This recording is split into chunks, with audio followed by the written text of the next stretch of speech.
کیسے زندگی، آؤ علماء سے پوچھ لیں، آئے جو مشکل پیش کوئی، آؤ علماء سے پوچھ لیں۔ الحمدللہ رب العالمین والصلاة والسلام علی سید المرسلین، اما بعد فاعوذ باللہ من الشیطان الرجیم، بسم اللہ الرحمن الرحیم۔ الصلاة والسلام علیک یا رسول اللہ وعلی آلک واصحابک یا حبیب اللہ۔ الصلاة والسلام علیک یا نبی اللہ وعلی آلک واصحابک یا نور اللہ۔ میٹھے میٹھے اسلامی بھائیوں اور مدنی چینل کے ناظرین، سلسلہ دارالفتہ اہل سنت میں ایک بار پھر آپ کو مرحبا کہتے ہیں۔ الحمدللہ عز و جل ہمارا جو سلسلہ ہے وہ خرید و فروخت سے متعلق چل رہا ہے۔ آج بھی انشاءاللہ عز و جل اس موضوع پر اہم سوالات اور اس کے جوابات آپ کو سننے کو ملیں گے۔ اگر آپ آخر تک شامل رہیں گے تو انشاءاللہ عز و جل علم دین کا خزانہ آپ کے ہاتھ آئے گا۔ ابتداً درود پاک کے حوالے سے ایک فرمان مصطفیٰ علیہ الصلاۃ والسلام ہم سنیں گے۔ ویسے تو عموماً ہم درود پاک کے فضائل ہی بیان کرتے ہیں، لیکن یاد رکھیں کہ درود شریف نہ پڑھنے کی وعیدیں بھی ہیں۔ چنانچہ پیارے آقا علیہ الصلاۃ والسلام نے ارشاد فرمایا کہ جس کے پاس میرا ذکر ہوا اور اس نے مجھ پر درود شریف نہ پڑھا تو وہ لوگوں میں سے کنجوس ترین شخص ہے۔ تو درود شریف آقا علیہ الصلاۃ والسلام کا نام سن کر نہ پڑھنا یہ کنجوسی ہے۔ تو لہذا جب بھی پیارے آقا مدنی مصطفیٰ علیہ الصلاۃ والسلام کا مبارک نام سنیں تو فوراً درود شریف پڑھنے کی عادت بنائیے۔ انشاءاللہ عز و جل اس صفت سے بھی ہم محفوظ ہو جائیں گے جو بیان کی گئی، اور انشاءاللہ عز و جل بے شمار برکتیں ہمارا مقدر بنے گی۔ صلو علی الحبیب صلی اللہ تعالی علی محمد صلی اللہ علیہ وسلم۔ مفتی صاحب تشریف فرمائیں۔ آئیے میں پہلا سوال ان سے عرض کرتا ہوں اس حوالے سے۔ حضور یہ ارشاد فرمائیں کہ اس طرح کسی کام کی اجرت کا طے کرنا یا قیمت کا طے کرنا کہ جو مارکیٹ میں ریٹ ہوگا اس کے مطابق وہ کام ہوگا، کیا فرماتے ہیں؟ الحمدللہ رب العالمین والصلاة والسلام علی سید الانبیاء والمرسلین، اما بعد فاعوذ باللہ من الشیطان الرجیم، بسم اللہ الرحمن الرحیم۔ دیکھیں، شرعی اصولوں میں سے یہ ہے کہ جب آپ کوئی کام اجرت پر کروا رہے ہیں کسی سے، یا کوئی چیز آپ خرید و فروخت کسی چیز کی کر رہے ہیں، تو اس میں چند چیزیں بنیادی سی ہوتی ہیں۔ ٹھیک ہے کہ اولاً وہ کام یا وہ چیز جس کی خرید و فروخت ہو رہی ہے جی، وہ جو ہے وہ معلوم ہو، پتہ ہو کہ یہ کیا چیز ہے، اس کی حدود و قیود جو ہے وہ کیا ہیں، یا کام ہے تو اس کی حد بندی کیا ہے کہ وہ کیا کام ہے، اور یوں ہی اس چیز کے بدلے میں جو اس کا عوض ہے اجرت کی صورت میں، یا جو ہے وہ اس چیز کی قیمت کی صورت میں، اس کا بھی معلوم اور متعین ہونا ضروری ہے۔ کیونکہ اگر یہ دونوں چیزوں کے اندر جہالت ہوگی، معلوم نہیں ہوگا، تو بعد میں جھگڑا ہوگا۔ ٹھیک ہے، ہر ایک جو ہے وہ یہ چاہے گا کہ میں اپنے پیسے بچا لوں، صحیح، اور دوسرا یہ چاہے گا کہ مجھے زیادہ پیسے جو ہے وہ مل جائیں۔ تو ہر ایسا عقد جو کہ یا ایسی جہالت، ایسی جو ہے وہ لا علمی جو کہ آدمی کو جھگڑے کی طرف لے کے چلے جائے، اس سے شریعت مطہرہ منع فرماتی ہے۔ صحیح۔ اب بعض چیزیں تو وہ ہیں کہ جن کی مارکیٹ میں قیمت معلوم ہے، خریدنے گئے پتہ ہے کہ روٹی جو ہے وہ 10 روپے کی جو ہے وہ ملتی ہے، تو اب وہاں پہ پہلے طے کرنا ضروری نہیں ہے، لوگ ویسے ہی کہہ دیتے ہیں کہ بھئی 10 روٹی دے دینا، پتہ ہے کہ 100 روپے اس کی جو ہے وہ قیمت ہوگی، وہ دے دی جائے گی۔ یوں ہی اجرت کے لیے اگر یہ معلوم ہے کہ بھئی جو ہے وہ اس چیز کی اتنی اجرت جو ہے وہ ہے مارکیٹ میں، اور یہ پتہ ہے، اس طور پر جا کر کام کروایا اور جو اجرت ہے وہ جو ہے وہ ادا کر دی، تو اس میں بھی حرج نہیں ہے کہ وہاں اجرت مجہول نہیں ہے بلکہ معلوم ہے کہ مارکیٹ ریٹ کے اعتبار سے پتہ ہی ہے۔ لیکن ایک یہ ہے کہ فی الوقت اس کی جو اجرت ہے وہ معلوم نہیں ہے، صحیح، مارکیٹ میں کیا ہے وہ بھی نہیں معلوم۔ ایسے کوئی شخص جو ہے وہ کسی نئے بازار کے اندر جو ہے وہ جاتا ہے، کسی نئے شہر کے اندر جاتا ہے، اسے وہاں کے ریٹ کا نہیں پتہ کہ یہاں پر روٹی کس حساب سے بک رہی ہے، گوشت کس حساب سے بک رہا ہے، کیا چیز کس حساب سے۔ تو اب اگر وہ یوں خریدتا ہے تو بعد میں ہو سکتا ہے کہ اس کے اپنے شہر کے اعتبار سے کم یا زیادہ ہو، ٹھیک ہے، تو اب وہ جھگڑا کرے گا۔ تو اب پہلے جو ہے وہ تعین کرنا اس کا ضروری ہے۔ یوں ہی اجرت کسی چیز کی ہے تو جب یہ معلوم نہیں ہے کہ مارکیٹ کے اندر جو ہے وہ کیا ہے، یا یوں ہے کہ ابھی تو معلوم ہے لیکن آج والے پر سودا نہیں کر رہے، جیسے کئی چیزوں میں یہ ہوتا ہے کہ روزانہ ان کے بھاؤ جو ہے وہ انٹرنیشنل مارکیٹ کے اعتبار سے اتار چڑھاؤ کا شکار ہوتے رہتے ہیں. کرنسی کا جو ہے وہ ریٹ ہو گیا, سونے چاندی کا ریٹ ہو گیا, اور یوں ہی اور دیگر چیزوں کی جو بڑی بڑی مارکیٹیں ہیں ان کے ریٹ چینج ہوتے رہتے ہیں. تو اب اس میں جو ہے وہ یوں متعین کرنا کہ بھئی فلاں تاریخ کو جو ہے وہ تم پیمنٹ کرو گے اور اس دن جو مارکیٹ ریٹ ہوگا اس حساب سے جو ہے وہ سودا جو ہے وہ قرار پائے گا. تو اب اس دن کیا ریٹ ہوگا یہ ان کو نہیں معلوم. اندازہ ضرور ہوتا ہے کہ یہ ہوگا, لیکن یہ بھی سامنے بھی آتا ہے, اور خود جو اس طرح کے کاروبار کرنے والے افراد ہیں ان کا بھی تجربہ ہوتا ہے کہ بسا اوقات بہت زیادہ نفع ہو جاتا ہے جس کو جو ہے وہ مشتری جو ہے وہ خریدار جو ہے وہ ماننے کو تیار نہیں ہوتا کہ اتنا زیادہ ریٹ میں آپ کو کیوں دوں, اور بسا اوقات بہت زیادہ ہی نقصان ہو جاتا ہے, ریٹ بہت زیادہ ہی ڈاؤن ہو جاتا ہے جس کے اوپر جو ہے وہ خریدار جو بیچنے والا ہے وہ راضی نہیں ہوتا کہ بھئی میں جو ہے وہ اس کے اوپر جو ہے وہ اسے بیچوں, بلکہ میں نے تو اس کو خریدا ہی جو ہے وہ اس سے زیادہ قیمت میں, تو اس سے کم قیمت میں بیچ کے تو میں اپنا نقصان نہیں کروں گا. تو یہ صورتحال بھی ہوتی ہے جو جھگڑے کی طرف لے کے جاتی ہے. ہر ایک یہ دعوت جس کا جب نفع ہوگا تو وہ اپنے مطلب کی بات کرے گا, اور جب جس کا نقصان ہو رہا ہوگا وہ اپنے اس معاہدے سے جو کیا ہوا ہوگا وہ پھرنے کی طرف آئے گا. تو ہر ایسی جہالت جو کہ جھگڑے کی طرف لے کے جائے وہ جو ہے وہ عقد کو فاسد کر دیتی ہے. تو یہ کسی چیز کی قیمت کے بارے میں یہ کہنا کہ بھئی فلاں دن جو ریٹ ہوگا اس حساب سے جو ہے وہ ہم اس کی قیمت جو ہے وہ ادا کر لیں گے, یہ جائز نہیں ہے, بلکہ ابھی اس کی قیمت کا تعین کرنا ضروری ہے کہ بھئی جب آپ سودا کر رہے ہیں اس وقت جو ہے وہ یہ ہوگا. ہاں ایک صورت یہ ہے کہ سودا نہ کیا جائے, واضح طور پہ کہہ دیا جائے کہ بھئی سودا نہیں ہو رہا, میرا آپ سے ایک وعدہ ہے کہ ٹھیک ہے فلاں دن جو بھی قیمت ہوگی اس کے اوپر میں آپ کو اتنا مال پرووائڈ کر دوں گا, لیکن ابھی کیا ریٹ ہے یہ جو ہے وہ میں نہیں آپ سے ڈیسائیڈ کر سکتا, سودا آپ سے ڈن بھی ابھی نہیں کر رہا. جب وہ مال وہ دن آئے گا اس دن میں آپ کو جو ہے وہ اس ریٹ کے حساب سے اسی دن سودا کروں گا. وعدے کے اندر یہ بات یاد رکھی جائے کہ وعدہ جو ہے وہ مسلمان وعدہ خلافی نہیں کرتا. وعدہ خلافی کرنا جائز بھی نہیں ہے کہ جب وعدہ کرتے ہوئے یہ نیت ہے کہ میں اس کو پورا نہیں کروں گا, تو یہ تو ہرگز جائز نہیں ہے اور ایک مسلمان کی شایان شان بھی نہیں ہے. لیکن اس کا یہ مطلب بھی نہیں ہے کہ وہ ایسا لازم ہو گیا کہ جسے جو ہے وہ ختم ہی نہیں ہو سکتا. یعنی سودا ڈن ہونا اور وعدے کے اندر دونوں میں جو ہے وہ فرق ہے. تو اب اگر وعدے کے اندر مثال کے طور پر اس کا ارادہ تو یہی تھا کہ میں جو ہے وہ آپ کو یہ چیز اتنے میں دے دوں گا یا میں منگا دوں گا دے دوں گا, وہ چیز اس کو دستیاب ہی نہیں ہوئی, یا اتنے میں جو ہے وہ اس کو پڑی نہیں, مہنگی پڑی, اب وہ نہیں بیچتا, تو اب ایسی صورت کے اندر جبر نہیں کیا جا سکتا, اسے اس بات پہ مجبور نہیں کیا جا سکتا نہیں تم نے جو وعدہ کیا اسی کے اوپر مجھے بیچو. یہ خریدار بھی جو ہے وہ اس چیز سے وہ پیچھے ہٹ سکتا ہے کہ یار دیکھیں اس وقت تک تو میرا ارادہ تھا اور سچا ارادہ تھا کہ میں آپ سے یہ چیز خریدوں گا, لیکن اب مجھے جو ہے وہ یہ چیز کی حاجت نہیں رہی, تو اب اس بنیاد پر کہ جناب آپ نے جو ہے وہ وعدہ کیا تھا ہم سے لازمی خریدیں, یہ درست نہیں ہے. جبکہ سودا جب کر لیا جاتا ہے تو ہمارے ہاں تو سودا سمجھا جاتا ہے ایگریمنٹ کو یا جو ہے وہ پیسے کے لین دین کو, اسی لیے بغیر ایڈوانس کے ہمارے ہاں سودے کو سودا ہی عموماً نہیں سمجھا جاتا. حالانکہ حقیقتاً ایسا نہیں ہے. شریعت مطہرہ کے اندر جب آپ ایجاب اور قبول کر لیتے ہیں, ایک شخص آفر کرتا ہے کہ بھئی میں اپنا یہ مال اتنے میں جو ہے وہ بیچ رہا ہوں, اور دوسرا کہتا ہے کہ میں اتنے میں جو ہے وہ خریدتا ہوں یا میں نے اتنے میں خریدا, تو یہ جو ایجاب و قبول ہے جب یہ مکمل ہو گیا تو بس یہی جو ہے وہ سودا ڈن ہے. اور اسی کے اوپر مسلمان کی جو زبان ہے اس کے پختہ ہونے کی علامت ہے کہ مسلمان اپنی زبان سے جو ہے وہ نہیں پھرے گا, یہیں پر ہی سودا مکمل ہو گیا, بھلے کسی بھی قسم کے پیسوں کا لین دین نہ بھی ہوا ہو, کوئی تحریری ایگریمنٹ نہ بھی ہوا ہو, یہ سودا مکمل ہو گیا. تو جب سودا مکمل ہو گیا تو اب اس سے پھرنا جو ہے وہ جائز نہیں ہے. اب اگر اس سے پھرے گا تو ایسی صورت کے اندر گناہ گار ہوگا. اب چاہے وہ کہے کہ مجھے اس چیز کی حاجت نہیں رہی, جب بھی اسے وہ چیز خریدنی ہوگی. ہاں اگر بیچنے والا جو ہے وہ اسے اس کی مجبوری کو سمجھتے ہوئے یہ کہہ دے کہ چلیں ٹھیک ہے اگر آپ کو نہیں خریدتے تو اس سودے کو میں کینسل کر دیتا ہوں, باہمی رضامندی سے کینسل کر لیں تو ٹھیک ہے. اور ایسی صورت کے اندر سودا جو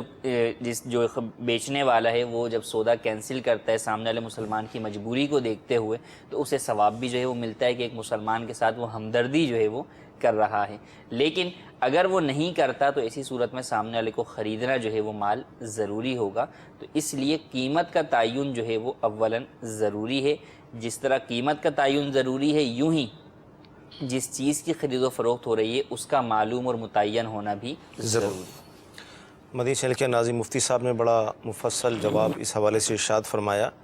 اور خلاصہ اس کا یہ بیان فرمایا آپ نے کہ ہمارا جو اسلام ہے, ہمارا جو مذہب ہے وہ ہمیں جھگڑے سے بچاتا ہے. اس لیے یہ طے ہوا کہ جو بھی ہم خرید و فروخت کر رہے ہیں اس کا طے کرنا ضروری ہے، قیمت کا معلوم ہونا، چیز کا موجود ہونا، جس طرح بھی تفصیلی جواب ارشاد فرمایا، تو لہٰذا اسی کے مطابق یہ سارا سلسلہ کیا جائے۔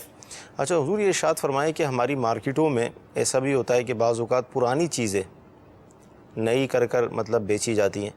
بالخصوص ایسی چیز جن پر پینٹ ہوتا ہے یا پالش ہوتی ہے، جیسے فرنیچر جو ہے،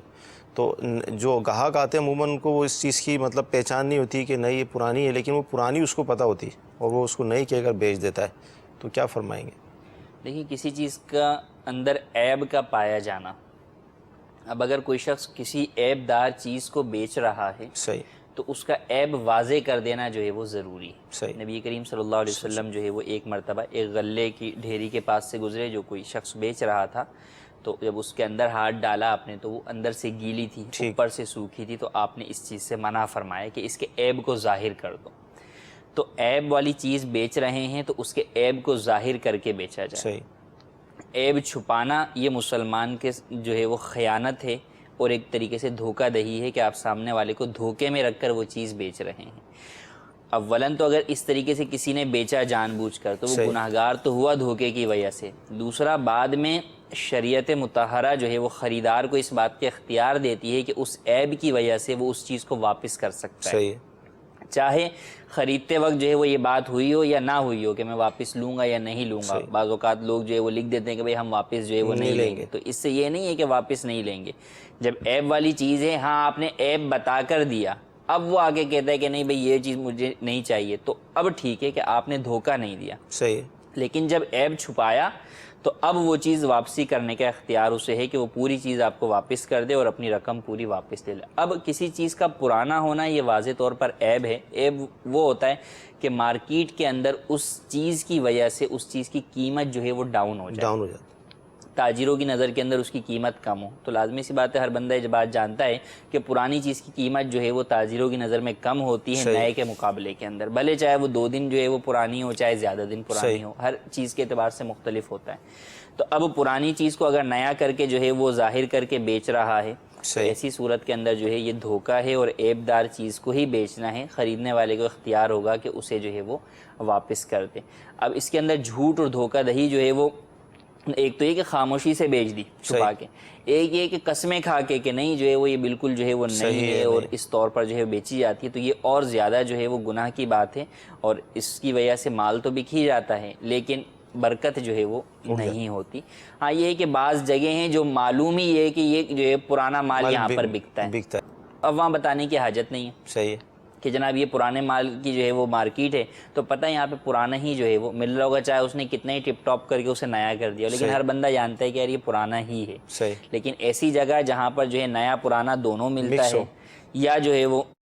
کوئی چیز آپ بتا کر اسے جو ہے وہ بیچ رہے ہیں، یا وہ آپ سے تقاضا یہ کرتا ہے کہ یار مجھے نئی چیز جو ہے وہ چاہیے، اس کے باوجود آپ اسے جو ہے پرانی چیز جو ہے وہ تھما دیتے ہیں، تو یہ ساری صورتیں جو ہے وہ دھوکے کی ہیں اور ایک مسلمان کی شان نہیں کہ وہ دھوکہ دے، کہ حدیث میں فرمایا کہ جس نے دھوکہ دیا وہ ہم میں سے نہیں۔ مدنی چینل کے ناظرین، یہ بھی آپ نے سنا کہ پرانی چیز کو نئی کہہ کر بیچنا یہ دھوکہ ہے اور دھوکہ دینے والا ہم میں سے نہیں، اللہ تعالیٰ محفوظ فرمائے۔ آئیے آپ کی کالز کو بھی ہم شامل سلسلہ کرتے ہیں۔ میرا یہ سوال ہے مفتی صاحب سے کہ جو یہ نوٹوں کے بدلے میں نئے نوٹوں کے بدلے میں پرانے نوٹ زیادہ لیتے ہیں، ان کا کیا حکم ہے؟ انشاءاللہ عرض کرتے ہیں۔ جی اگلی کال۔ میرا مفتی صاحب سے سوال یہ ہے، اگر ہم کسی سے سودا صرف رہے ہیں، مثال کے طور پہ دودھ لے رہے ہیں، تو اگر اس کو بولیں گے کہ 1 کلو دودھ دینا، تو اس کو جو پیسے دیں گے اور اس سے جو دودھ لیں گے تو کیا اس میں بے فاسد کی صورت ہوگی، یا ہمیں یہ کہنا پڑے گا کہ 30 روپے کا دودھ دو یا 50 روپے کا دودھ دو؟ برائے کرم جواب ارشاد فرما دیجیے۔ انشاءاللہ عرض کرتے ہیں۔ نوٹوں کا کام کرنا کیسا؟ پرانے نوٹ دے کر نئے لے کر اس پہ عموماً اضافی پیسے لیتے ہیں وہ۔ نوٹوں کی گڈی جو ہے وہ خریدی جاتی ہے عید کے مواقع پر، یا ویسے جو ہے وہ بعض چیزوں میں ضرورت پڑتی ہے، صحیح، ہار نوٹوں کا بنتا ہے اس کے اندر نہیں خریدتے ہیں، تو نوٹوں کی خرید و فروخت اس طور پر کرنا کہ ہاتھوں ہاتھ ہو، کیش ہو، ہینڈ ٹو ہینڈ ہو۔ ٹھیک ہے، تو اگر اس طور کے اوپر ہے کہ جناب 1000 کی جو ہے وہ گڈی نئے نوٹوں کے لیے اور اس کے بدلے میں جو ہے وہ پرانے 900 روپے جو ہے وہ دیے گئے، تو ایسا کرنا جو ہے وہ جائز ہے، لیکن یہ شرط ہے کہ ہاتھوں ہاتھ ہو۔ اگر ادھار ہے کہ بھئی آج جو ہے وہ کسی نے لا کے آپ کو جو ہے وہ دے دیے 1000 کے نوٹ اور اب آپ کل اسے جو ہے وہ دیں گے، یا 2-3 گھنٹے کے بعد اسے آپ جو ہے وہ پیسے دیں گے تو یہ ادھار ہو جائے گا. صحیح ہے. ادھار جو ہے وہ اس کے اندر جائز نہیں ہے, ہاتھوں ہاتھ ہونا ضروری ہے. اسی طرح ہار کے حوالے سے جو ہوتا ہے, ہار کے اندر بھی یہی کہ ہار کی جو یعنی ایک تو ہے ہار خریدنا, ٹھیک ہے, تو ہار تو چونکہ پورا جو ہے وہ ایک ہار ہوتا ہے, فقط اس میں نوٹوں کی ہی بے نہیں ہوتی, ساتھ میں اس کی بناوٹ اور دیگر چیزوں کی بھی بے ہو رہی ہوتی. ایک ہے کہ نوٹ لوگ نئے جمع کریں یا جو ہے وہ ہار والا نئے نوٹ جو ہے وہ کسی جو ہے وہ کرنسی والے سے خریدے, تو اس میں بھی اس بات کا خیال رکھنا ضروری ہوگا کہ ہاتھوں ہاتھ جو ہے وہ خرید و فروخت کریں. ٹھیک ہے. اچھا, دودھ کے حوالے سے یہ سوال تھا کہ جب ہم اس سے یہ کہتے ہیں کہ 1 کلو دودھ دے دیں آپ, تو وہ ہم سے 80 روپے لیتا ہے, 85 روپے, جو بھی ریٹ چل رہا ہے وہ لیتا ہے, تو یہ صحیح ہے؟ اس میں بے فاسد کی صورتیں ہیں؟ دیکھیں اس میں یہ ہے کہ آپ جب کسی بھی مقدار کے اعتبار سے دودھ جو ہے وہ لے رہے ہیں تو اب سامنے والے پر لازم ہے کہ وہ اس مقدار کے مطابق ہی جو ہے وہ دودھ دے, کہ آپ نے وہی جو ہے وہ مقدار کا اس سے مطالبہ کیا ہے, تو اس میں تو کوئی حرج نہیں ہے, شرعاً جائز ہے. لیکن اگر جو ہے وہ مقدار کا یہ مطالبہ کر رہا ہے اور سامنے سے وہ شخص جو ہے وہ اس مقدار سے کم دے رہا ہے, تو یہ تو ویسے ہی جو ہے وہ کم تولنے کے اندر آ جائے گا, کم جو ہے وہ ماپنے کے اندر آ جائے گا, تو یہ جو ہے وہ جائز نہیں ہے. باقی یہ ضروری نہیں ہے کہ جو ہے وہ آپ جو ہے وہی خریدیں, یعنی پیسوں کے بدلے میں جو ہے وہ آپ خریدیں کہ 20 روپے کا دودھ دے دو یا 30 روپے کا دے دو, یہ ضروری نہیں ہے. بلکہ آپ کے سامنے جب وہ تول کے آپ کو دے رہا ہے تو آپ جو ہے وہ تول کے حساب سے بھی وہ خرید سکتے ہیں. ہاں, جس کی قیمت جو ہے, جس کا وزن آپ کو معلوم نہیں ہے, پیکٹس بنے میں بعض چیزوں کے آپ کو نہیں پتہ ہے کلو کا ہے, آدھا کلو کا ہے, کتنے کا ہے, اب آپ جو ہے وہ یوں کہہ سکتے ہیں کہ بھئی یہ پیکٹ جو ہے وہ مجھے دے دیں, وہ پیکٹ دے گا تو اس پیکٹ کی جو قیمت ہوگی وہ آپ سے وصول کر لے گا, تو اس میں بھی کوئی حرج نہیں. اچھا, عموماً یہ جو ہوتا ہے نا, جیسے 10 روپے کا یا 20 روپے کا دے دیں, کیونکہ بعض اوقات تولنے کی مشقت سے بچنے کے لیے وہ اندازے سے دیتے ہیں. تو جیسے دہی ہم نے کہا 10 روپے کا آپ دے دیں, تو وہ اب تولے گا نہیں بلکہ وہ اس کا ایک پیمانہ ڈال دے گا, یہ جو ہوگا اس میں حرج نہیں ہے. یعنی جو عمومی, مگر یہ کہ اتنا زیادہ فرق نہ ہو کہ 10 روپے کی جتنی چیز جو ہے وہ دی جاتی ہے جو معروف ہے تو وہ اتنی جو ہے وہ دے دے. اب اس میں 19-20 کچھ کمی بیشی ہے تو اس کے اندر حرج نہیں ہے, وہ کم تولنے میں نہیں آئے گا کہ وہ 10 روپے کی چیز وہ دے رہا ہے. اب اس دار و مدار تول یا ماپ پر جو ہے وہ نہیں ہے. جیسے اس نے کہا آدھا پاؤ دے دیں, ہاں آدھا پاؤ دے, اب حالانکہ بھلے وہ 10 روپے کا آدھا پاؤ ہی دیتا ہو, اب وہ اندازے سے کرے گا تو اب وہ جائز نہیں ہوگا, اب اس کو باقاعدہ جو ہے وہ تول کر ہی دینا ہوگا. جی, مدنی چینل کے ناظرین, کتنی احتیاط کی حاجت ہے. جو یہ کاروبار کرتے ہیں خرید و فروخت کے حوالے سے, ان کو یہ سارے احکام سیکھنا کس قدر ضروری ہیں. اللہ توفیق عطا فرمائے. مزید کال.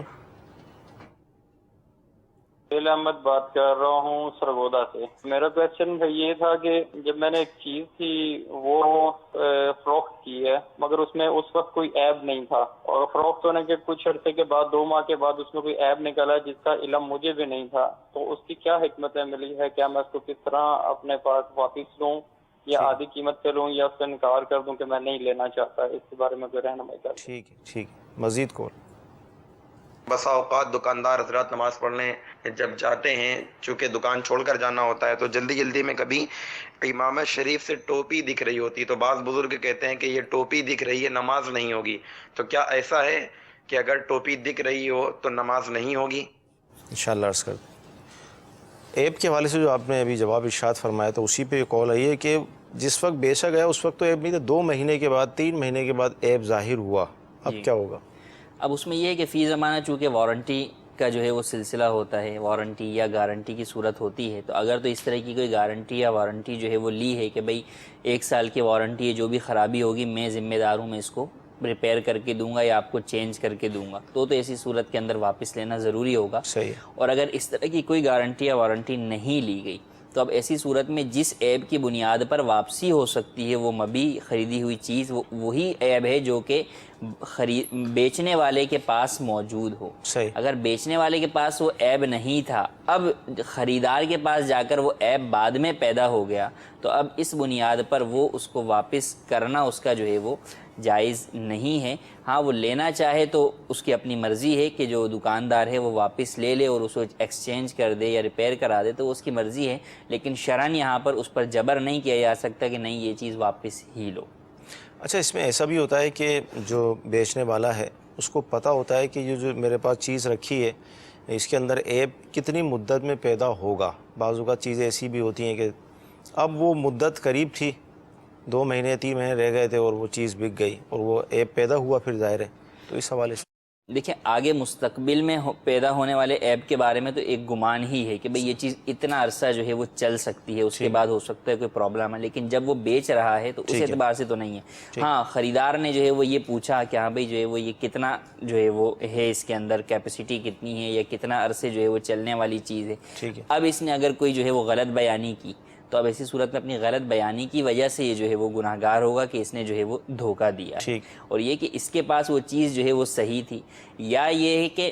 جب کسی کو اس طرح کا خطرہ جو ہے وہ درپیش ہو، یعنی اس کو ہے کہ یار ہو سکتا ہے یہ بعد میں پرابلم کرے، تو اس کا ایک سمپل حل یہ ہے کہ دیتے وقت جو ہے وہ آپ یوں کہہ دیں کہ بھئی جو بھی ہے آپ کے سامنے ہے، صحیح ہے، آپ ابھی چیک کر لیں، جو چیز خراب ہوگی میں اس کو واپس کر کے جو ہے وہ پابند ہوں گا، اس کے بعد اگر خراب ہوتی ہے، یہاں سے دکان سے نکلنے کے بعد آپ میرے پاس چیک کر لیا آپ نے، اب اس کے بعد خراب ہوتی ہے تو اب آپ جو ہے وہ ذمہ دار ہوں گے۔ تو اگر یوں عیب سے برات کر دی کہ بھئی میں جو ہے وہ اس میں جو بھی ہے سونا ہے یا مٹی ہے یہ آپ کے سامنے ہے، اس کو چیک کر لیں آپ اور چیک کروا بھی دیں، اور پھر اس کے بعد کوئی عیب نکلتا ہے تو اب اس عیب کا یہ ذمہ دار نہیں ہوگا، جبکہ مکمل وضاحت جو ہے وہ کر دی۔ اب خریدار پر ہے کہ اگر اسے اطمینان ہوتا ہے تو وہ خریدے، نہیں ہوتا تو نہ خریدے۔ ٹھیک ہے۔ امامہ جلدی میں ہم جب نکلتے ہیں مسجد کی طرف تو ٹوپی نظر آتی ہے، تو اس سے شرعاً کوئی ٹوپی نظر آنے کی وجہ سے نماز پر جو ہے وہ کوئی حرج نہیں ہوگا، چاہے آگے کی طرف سے نظر آئے یا اوپر سے نظر آئے، اس سے حرج نہیں ہوگا، نماز ہو جائے گی۔ ہاں یہ ہے کہ نماز جب پڑھنے کے لیے جا رہے ہیں تو اللہ تبارک و تعالیٰ کی بارگاہ میں جا رہے ہیں، اور رب کی بارگاہ سے معزز بارگاہ کون سی ہو سکتی ہے، تو ایسے انداز کے اندر جائیں جو آدمی دنیا میں بھی معزز لوگوں کے سامنے جاتا ہے، تو رب العالمین کے سامنے جانے میں کیا انداز ہونا چاہیے، تو احسن انداز کے اندر اپنے لباس کو تھوڑا دیکھ کر اور امامے کو اچھے طریقے سے جو ہے وہ مناسب انداز میں باندھ کر جو ہے وہ جایا جائے، اور جلدی ویسے ہی نہیں کرنی چاہیے کہ بھاگتے ہوئے آپ جا رہے ہیں کہ جماعت جو ہے وہ چھوٹ رہی ہے اور آپ بھاگتے ہوئے جا رہے ہیں راستے میں بھی یا مسجد میں بھی، تو ویسے ہی اطمینان اور سکون سے جانے کے لیے کہا گیا، تو وقت سے پہلے ہی جو ہے وہ اپنے کاروبار سے جو ہے وہ اٹھیں اور نماز جو ہے وہ اطمینان اور سکون کے ساتھ جا کر مسجد میں ادا کریں۔ مدنی چینل کے ناظرین، خرید و فروخت سے متعلق ہمارا یہ سلسلہ چل رہا ہے، اہم معلومات اللہ تعالیٰ کی رحمت سے ہمیں حاصل ہو رہی ہے، مزید انشاءاللہ سوالات کرتے ہیں۔ حضور ارشاد فرمائیں کہ بعض اوقات ایسا ہوتا ہے کہ کسی چیز کے خریدنے پر انعام کی بھی شرط ہوتی ہے، تو یہ کیسا؟ جیسے بعض جگہوں پر یہ لکھا buy one get one free, کہ ایک چیز خریدیں دوسری چیز اس کے ساتھ جو ہے وہ مفت کے اندر جو ہے وہ آپ کو دی جائے گی، یا بعض جو ہے وہ چیزوں کے اندر تحائف ہوتے ہیں کہ بھئی اس کے اندر جو ہے وہ ایک کپ جو ہے وہ ملے گا، یا اور کوئی چیز ہوتی ہے کہ بھئی فلاں جو ہے وہ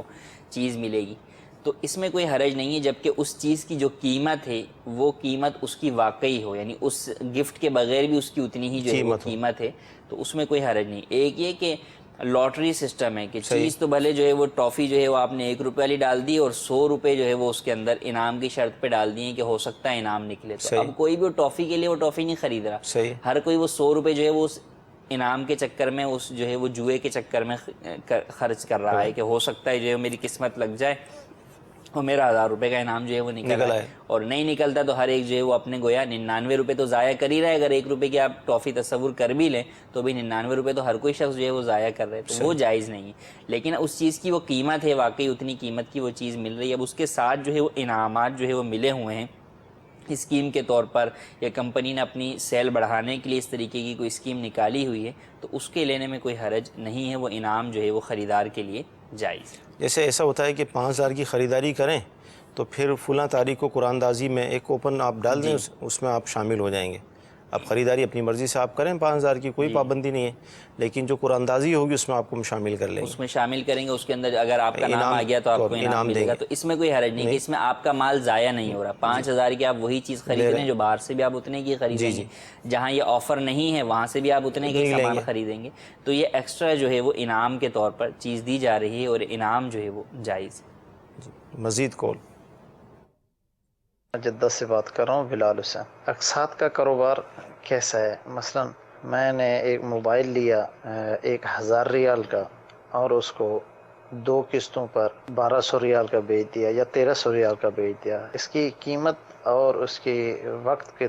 میں کمی بیشی ہو سکتی ہے، مطلب 2 کی بجائے 3 یا 4 قسطیں بھی ہو سکتی ہیں، قسط بھی ہو سکتی ہے، 1200 کی بجائے 1300 بھی قیمت ہو سکتی ہے، یا ایسے یک مشت ادھار پہ، یعنی کہ 1000 کا موبائل لے کر 1200-1300 روپے پہ 2 مہینے یا 3 مہینے کی ایک خاص مدت کا اتفاق ہو گیا، اس کو بیچ دیا۔ یہ کاروبار شرعی لحاظ سے کیسا ہے؟ جی انشاءاللہ عرض کرتے ہیں اگلی کال. جو لوگ یہ مال خرید لیتے ہیں اور پیسے نہیں دیتے، ان کے بارے میں کیا فرمائیں؟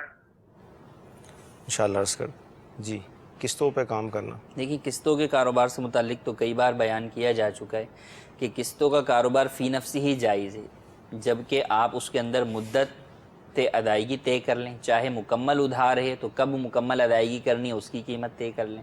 اور اگر قسطوں میں ہے تو بھئی کب کتنی قسط کس موقع پر دی جائے گی اس کو متعین کر لیا جائے، تو اس میں حرج نہیں ہے. لیکن ہمارے ہاں وہی ہوتا ہے کہ قسطوں کی جب کاروبار ہوتا ہے یا کوئی بھی معاملہ ہوتا ہے تو اس میں یہ شرطیں ہوتی ہیں کہ بھئی قسط لیٹ ہونے پہ جرمانہ ہوگا. اگر جرمانہ نہیں ہے تو یہ ہے کہ جناب اگر قسطوں پر اس شخص نے نہیں دیا تو آپ اس سے اس کی چیز واپس لے لیں.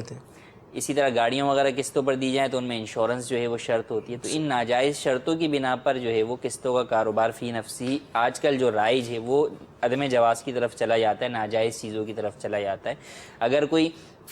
آپس میں کر رہے ہیں دوست یار، کیونکہ یہ عموماً جو اس طریقے سے ناجائز شرطیں لگی ہوئی ہوتی ہیں یہ عموماً کمپنیوں کی ہوتی ہیں، یہ دکانداروں کی طرف سے ہوتی ہیں. لیکن مثال کے طور پہ جو ہے وہ دو دوست ہیں، کوئی ایک موبائل لے کر آیا اور دوسرے کو جو ہے وہ ادھار پر جو ہے وہ اس نے بیچ دیا اور 100 روپے زیادہ اس کی قیمت ہی رکھ لی کہ بھئی یہ 1200 کے بجائے میں 1300 کا تمہیں بیچ رہا ہوں، 2 مہینے بعد مجھے جو ہے وہ تم پیسے دے دینا. اور کوئی اس کے علاوہ اضافی شرط نہیں ہے، بلکہ واضح طور پہ اس بات کا صراحت کر دے کہ یار قسط اگر لیٹ بھی ہو جاتی ہے تو کوئی جرمانہ وغیرہ میں تم سے جو ہے نہیں لوں گا، کوئی بھی ناجائز شرط اس سودے میں ہماری نہیں ہے. تو ایسی صورت کے اندر قسطوں کا کاروبار جو ہے وہ جائز ہے، اس میں کوئی حرج نہیں ہے. مال خریدتے ہیں لوگ پیسے نہیں دیتے، تفہیم کریں آپ، سمجھائیں ان کو.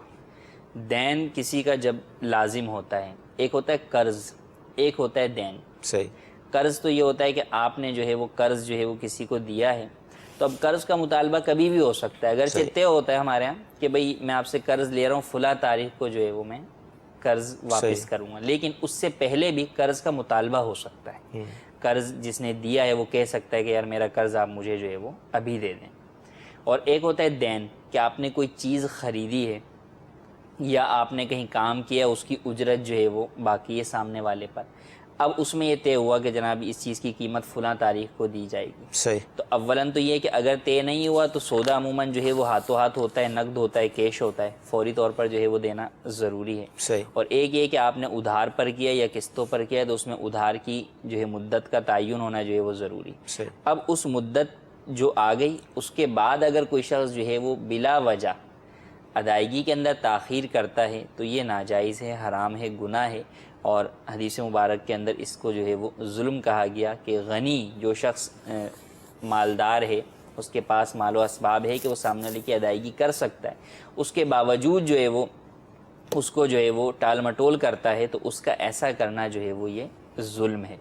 اور ظالم شخص کے بارے میں جو ہے وہ احادیث کے اندر کئی وعیدات آئی ہیں. اب ہمارے یہاں یہ ایک ٹرینڈ جو ہے وہ بن گیا ہے کہ ٹائم پر کسی کو پیسہ دینا نہیں ہے، پیسہ ہونے کے باوجود بھی لوگ نہیں دیتے، اس لیے کہ اگر اس کو سارا پیسہ آج دے دوں گا. اچھا یوں بھی مارکیٹس میں ہوتا ہے کہ اگر میں اس کا سارا پیسہ دے دوں گا، اگلی دفعہ اس کو مال کے لیے بلاؤں گا یا آنے میں نخرے کرے گا، لہٰذا کچھ پیسے دبا کے رکھو تاکہ یہ ہر دفعہ مال میرا جو ہے وہ ٹائم پہ جو ہے پہنچائے.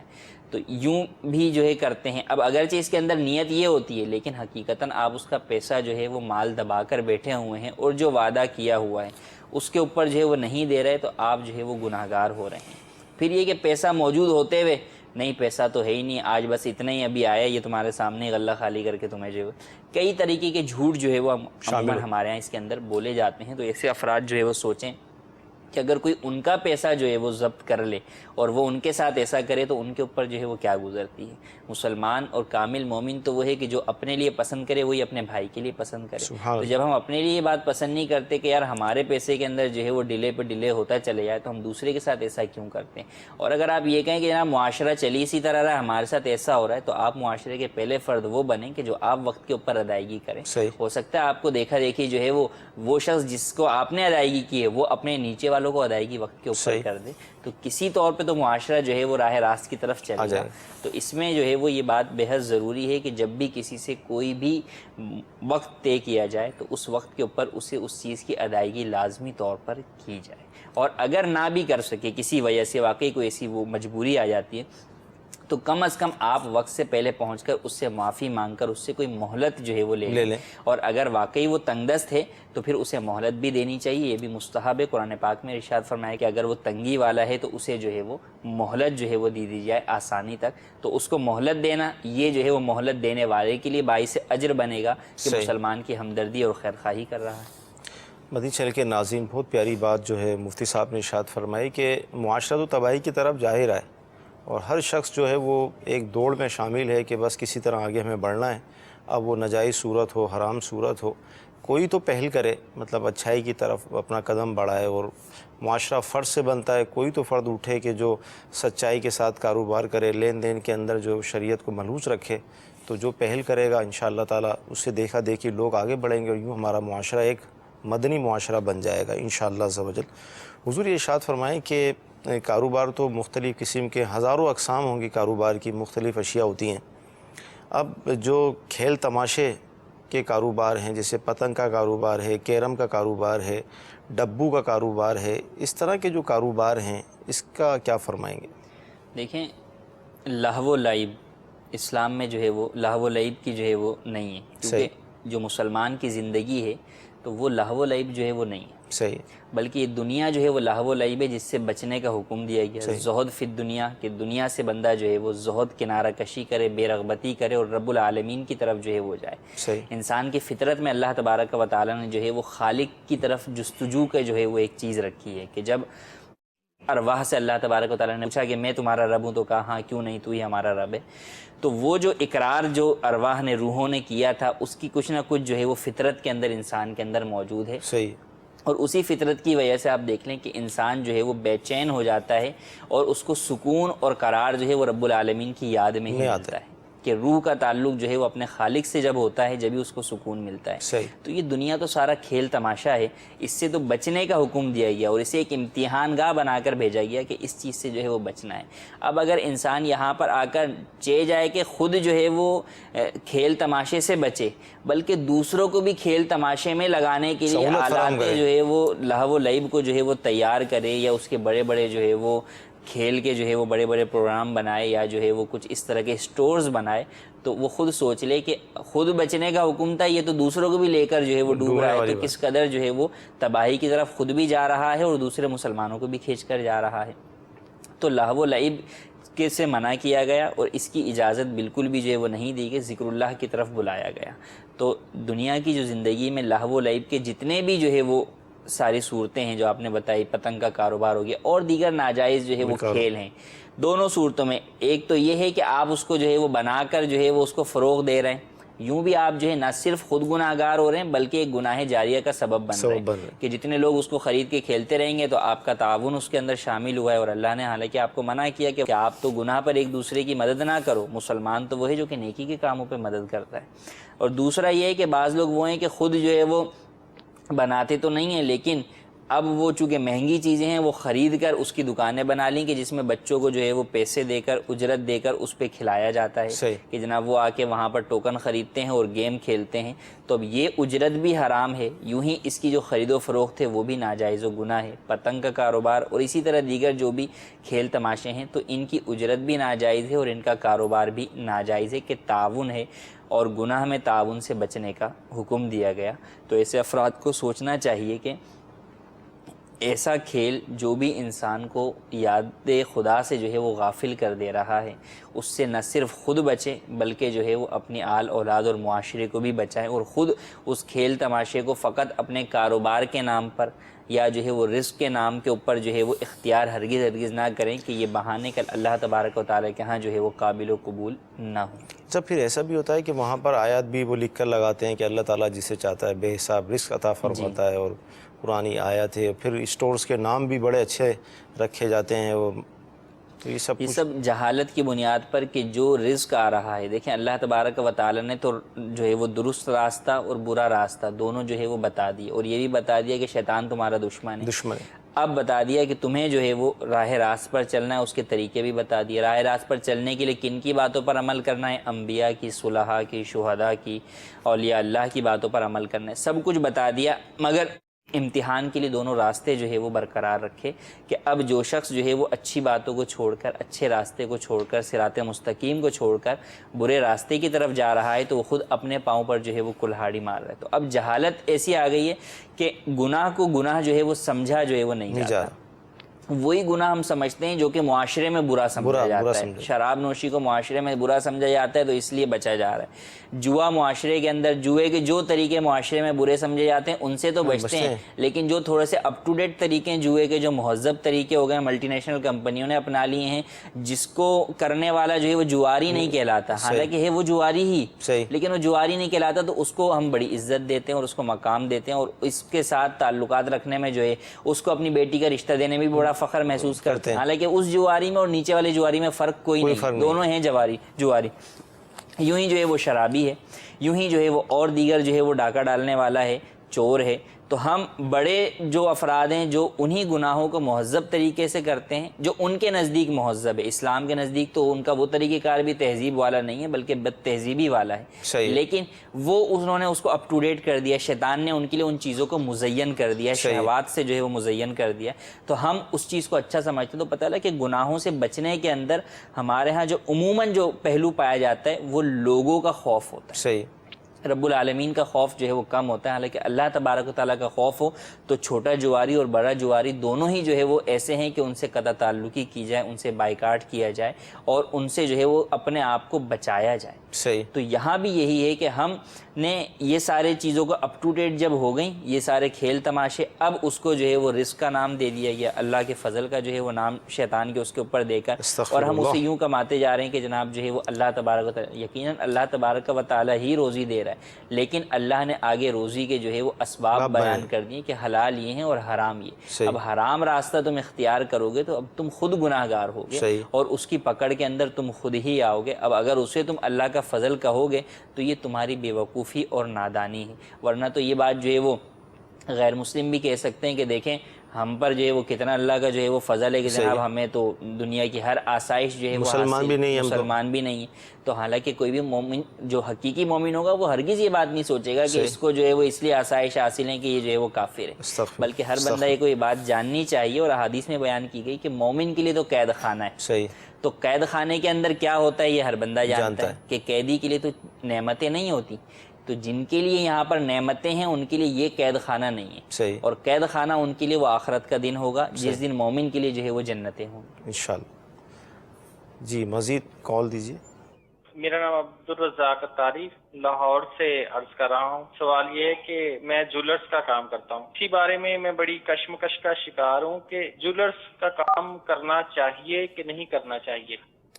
جی تشویش آپ کی صحیح ہے، اس میں مسائل تو بہت ہیں۔ جی دیکھیں سونے چاندی کا کاروبار کرنا تو جائز ہے، ٹھیک ہے، اس میں کوئی حرج نہیں ہے، لیکن بات وہی ہے کہ ہر کاروبار کے جو ہے وہ اپنے طریقے اور اصول ہیں۔ یعنی اب تجارت کے اوپر ہم بات کر رہے ہیں تو اب تجارت کے جتنے آپ نے مسئلے سنے، جو بھی تاجر جو ہے وہ اس وقت فیلڈ کے اندر ہیں وہ یہ بات خود سمجھ سکتے ہیں کہ وہ ان باتوں میں سے کتنوں پر عمل کرتے ہیں اور کتنوں پر عمل جو ہے وہ نہیں کرتے۔ کچھ چیزوں پر عمل یوں نہیں کرتے کہ جناب مارکیٹ ہی اس ٹرینڈ پر چل رہی ہے، معاشرہ یوں چل رہا ہے، ہم جو ہے وہ اس سے ہٹ نہیں سکتے،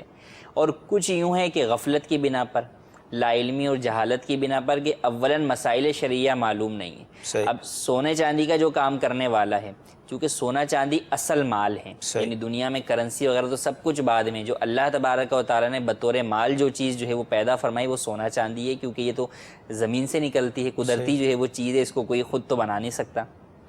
اب یہ سونا چاندی کا مال ہے، اب جو سونار ہے اس کو باقی تو ساری چیزیں مارکیٹ کی معلوم ہے کہ گھاٹی کتنی کاٹنی ہے، کس طرح کاٹنی ہے، سونے کو چیک کس طرح کرنا ہے، کتنے کے، سب کچھ معلوم ہے، لیکن اس کو یہ نہیں معلوم کہ سونے چاندی کی خرید و فروخت کے شرعی اصول کیا ہیں۔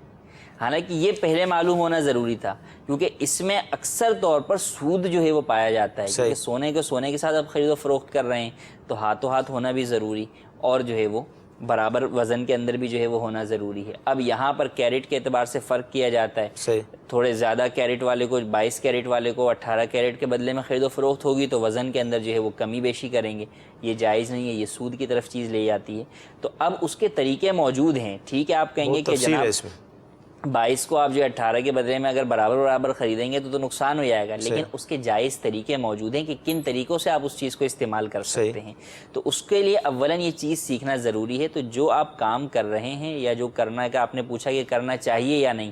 آپ کو اس وقت کرنا چاہیے جب آپ اس کے مسائل پہلے خود سیکھ لیں اور پھر آپ کو اپنے اوپر یہ یقین ہو کہ آپ واقعی ان مسائل کے مطابق مارکیٹ میں کام کر سکیں گے. آپ مسائل نہیں سیکھتے پھر آپ پوچھیں کرنا چاہیے تو بالکل نہیں کرنا چاہیے. مسائل سیکھ لیتے ہیں لیکن آپ کہتے نہیں میں مارکیٹ میں اس پر عمل نہیں کر سکتا، پھر منع کریں پھر بھی جو ہے وہ آپ کو منع ہی کیا جائے گا کہ آپ نہیں کر سکتے، آپ دوسرا جو ہے وہ پیشہ اپنائیں. اچھا یہاں پہ یہ بھی ہوتا ہے بعض لوگ کا کہ اب پھر کیا کریں، ہم نے تو اپنی پوری زندگی اس میں گزار دی. دیکھیں یہ کوئی عذر نہیں بنتا. اگر آپ نے کسی ایک ناجائز کام کے اندر کوئی زندگی گزار دی ہے، اب آپ اس ناجائز کام کو درست نہیں کر سکتے. اب آپ کو کہا جائے کسی اور پیشے کی طرف آئیں تو آپ کہتے ہیں جناب میں نے تو زندگی گزار دی اب کیا کروں. تو یہاں پہ میں ایک مثال جو ہے وہ عموماً کوٹ کرتا ہوں کہ اسی طریقے سے جو مختلف غلط کام کرنے والے لوگ ہیں، کسی کا باپ مثال کے طور پہ چور تھا، خاندانی جو ہے وہ چوری کا سلسلہ چلا ہے، وہ اگر یہ بولے کہ جناب میں نے تو جو ہے وہ 22 سال 25 سال 30 سال چوری میں گزار دی، اب مجھے جو ہے وہ اب آپ اسے کوئی بات سکھاتے ہیں، اسے دین کی طرف دعوت دیتے ہیں کہ یار یہ چیز بری ہے چھوڑ دو، وہ بھی تو یہی عذر پیش کر سکتا ہے کہ بھئی میں نے کوئی ہنر سیکھا ہی نہیں، میں کروں تو کیا کروں. تو جس طرح اس کا یہ عذر چوری کے بارے میں آپ قبول نہیں کریں گے کہ یار بھلے دیکھو کچھ بھی ہے اب تو برا کام نا، برا کام بچو. تو وہی چیز وہ ہے کہ چوری بھی حرام ہے تو یہاں پر سود بھی تو حرام ہی ہے، یہاں پر دھوکہ دہی بھی تو حرام ہی ہے، آگے جو آپ دیگر ناجائز کام کر رہے ہیں وہ بھی تو حرام ہی ہے. تو ان چیزوں میں یہ عذر نہیں ہوگا کہ میں نے پوری زندگی اس میں گزار دی اب کیا کروں. اب آپ کو اس چیز سے بچ کر اور اللہ تبارک و تعالیٰ پر توکل کرتے ہوئے کسی نئے پیشے کی طرف جو کہ جائز ہو اور حلال ہو آنا پڑے گا. حدیث کے ناظرین سلسلہ ہوا، اللہ کی بارگاہ میں دعا کرتے ہیں کہ اللہ تعالیٰ آج کا ہمارا یہ سلسلہ اپنی بارگاہ میں قبول فرمائے، جو سنا ہے جو سیکھا ہے اس پر عمل کرنے کی توفیق عطا فرمائے. صلو علی الحبیب صلی اللہ تعالی علی محمد. گزارے کیسے زندگی، آؤ علماء سے پوچھ لیں، آئے جو مشکل پیش کوئی، آؤ علماء سے پوچھ لیں.